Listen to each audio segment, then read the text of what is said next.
આ તરફ વડોદરાના રૂપમ સિનેમા પાસે ભાટવાડા વિસ્તારમાં બબાલ થઈ છે. જૂની અદાવતમાં બે જૂથના લોકો વચ્ચે મારામારી થઈ હતી. 10 થી 15 લોકોના ટોળાએ એક જ પરિવારના 3 સભ્યોને માર માર્યો હતો. પરિવારના 4 થી 5 લોકોને ગંભીર ઇજાઓ પહોંચતા હોસ્પિટલમાં દાખલ કરાયા છે. અગાઉ પણ પરિવાર પર હુમલો થયો હોવાનો ખુલાસો થયો હતો. અગાઉ થયેલી મારામારીના સીસીટીવી પણ સામે આવ્યા છે. પોલીસે આરોપીઓ સામે ગુનો નોંધી વધુ તપાસ હાથ ધરી છે. સંવાદદાતા માનુ આ અંગે વધુ અપડેટ આપી રહ્યા છે. માનુ, જણાવશો શું વધુ અપડેટ?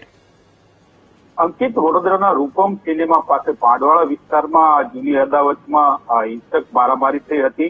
15 થી 15 જેટલા લોકોના ટોળાએ એક પરિવાર ઉપર હુમલો કર્યો હતો. રીતસરના સીસીટીવીમાં દેખાઈ રહ્યું છે કે પથ્થર લઈ અને માર મારવામાં આવી રહ્યો છે, સૂકા પથ્થર મારવામાં આવી રહ્યા છે. અન્ય પરિવારના 4 થી 5 લોકો ઘાયલ થયા છે, એમને હોસ્પિટલ ખસેડવામાં આવ્યા છે. જૂની અદાવતના કારણે આ હુમલો થયો હોવાની પ્રાથમિક વિગત મળી રહી છે. અત્યારે હાલ તો ભાટવાડા પોલીસે સમગ્ર મામલે તપાસ કરી રહી છે, પરંતુ સીસીટીવીમાં સ્પષ્ટ રીતે દેખાઈ રહ્યું છે કે પરિવાર ઉપર પથ્થરો લઈ અને હુમલો કરવામાં આવ્યો છે અને એમાં 5 જેટલા લોકો ઘાયલ થયા છે. અત્યારે સારવાર લઈ રહ્યા છે. જી આભાર સમગ્ર માહિતી આપવા માટે.